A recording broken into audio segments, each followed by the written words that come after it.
नमस्कार। आज तारीख 11 अक्टूबर 2025, दिन शनिवार। देश और दुनिया की 25 सबसे बड़ी और ताज़ा खबरों के साथ मैं, तो आइए बिना किसी देरी के शुरू करते हैं। प्रधानमंत्री ने किया हर गांव डिजिटल गांव मिशन का आगाज।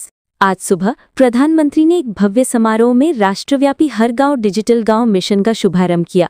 इस पहल का लक्ष्य अगले 2 वर्षों में देश के सभी गांवों को उच्च गति यानी हाई स्पीड इंटरनेट से जोड़ना है।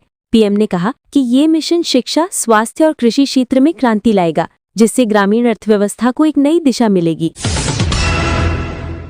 भारतीय अंतरिक्ष अनुसंधान संगठन इसरो ने नए नेविगेशन उपग्रह को किया सफलतापूर्वक प्रक्षेपित। भारतीय अंतरिक्ष अनुसंधान संगठन इसरो ने स्वदेशी नेविगेशन प्रणाली को और मजबूत करने के लिए आज सुबह एक नया नेविगेशन उपग्रह सफलतापूर्वक अंतरिक्ष में स्थापित किया है। ये उपग्रह नेविक 4 नाम से जाना जाएगा, जो देश के सैन्य यानी मिलिट्री और नागरिक यानी सिविल अनुप्रयोगों यानी एप्लीकेशन के लिए अति सटीक यानी हाई प्रिसिजन स्थान यानी लोकेशन और समय यानी डेटा प्रदान करेगा। वित्त मंत्रालय ने जारी किया मुद्रास्फीति इन्फ्लेशन नियंत्रण का नया रोडमैप। बढ़ती हुई खाद्य कीमतों यानी फूड प्राइसेस और ईंधन यानी फ्यूल की लागत को नियंत्रित करने के उद्देश्य से केंद्रीय वित्त मंत्रालय ने आज एक विस्तृत रोडमैप जारी किया है। इसमें आपूर्ति श्रृंखला को बेहतर बनाने, जमाखोरी पर सख्त कार्रवाई करने और आयात शुल्क में सामयिक यानी टाइमली समायोजन यानी एडजस्टमेंट जैसे उपाय शामिल हैं।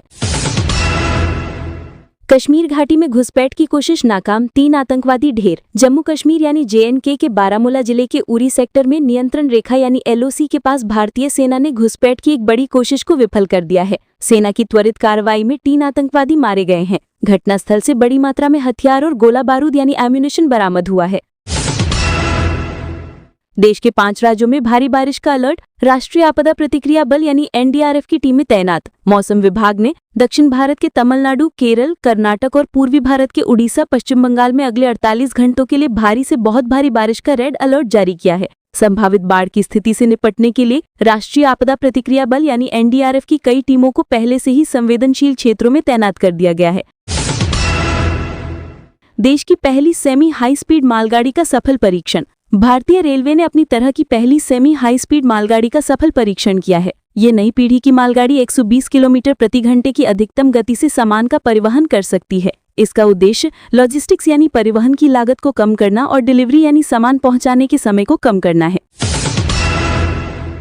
शिक्षा मंत्रालय ने राष्ट्रीय अनुसंधान फाउंडेशन के लिए जारी किया 50,000 करोड़ का अनुदान। देश में साइंटिफिक यानी वैज्ञानिक अनुसंधान और नवाचार यानी इनोवेशन को बढ़ावा देने के लिए केंद्रीय शिक्षा मंत्रालय ने राष्ट्रीय अनुसंधान फाउंडेशन को 50,000 करोड़ रुपए का विशाल अनुदान जारी करने की घोषणा की है। इस राशि का उपयोग विश्वविद्यालय यानी यूनिवर्सिटी और कॉलेज स्तर पर अत्याधुनिक यानी स्टेट ऑफ द आर्ट अनुसंधान सुविधाओं के विकास में किया जाएगा। विश्व बैंक यानी वर्ल्ड बैंक ने भारत के हर घर जल प्रोग्राम की जमकर तारीफ की। विश्व बैंक ने भारत सरकार के महत्वाकांक्षी हर घर जल कार्यक्रम की प्रगति की सराहना की है। बैंक ने अपनी ताज़ा रिपोर्ट में कहा है कि इस योजना से ग्रामीण क्षेत्रों में जीवन की गुणवत्ता में उल्लेखनीय सुधार हुआ है और महिलाओं को खासकर लाभ मिला है। विश्व बैंक ने इस परियोजना के लिए अतिरिक्त यानी एडिशनल वित्तीय सहायता देने का वादा किया है। साइबर सुरक्षा को लेकर गृह मंत्रालय ने जारी की नई गाइडलाइन। देश में बढ़ते हुए साइबर आक्रमण को देखते हुए केंद्रीय गृह मंत्रालय ने सभी सरकारी विभागों और महत्वपूर्ण बुनियादी ढांचों के लिए नई और सख्त साइबर सुरक्षा गाइडलाइन जारी की है। इसमें डेटा सुरक्षा यानी डेटा प्रोटेक्शन, एन्क्रिप्शन यानी कूट लेखन और नियमित सुरक्षा ऑडिट को अनिवार्य किया गया है।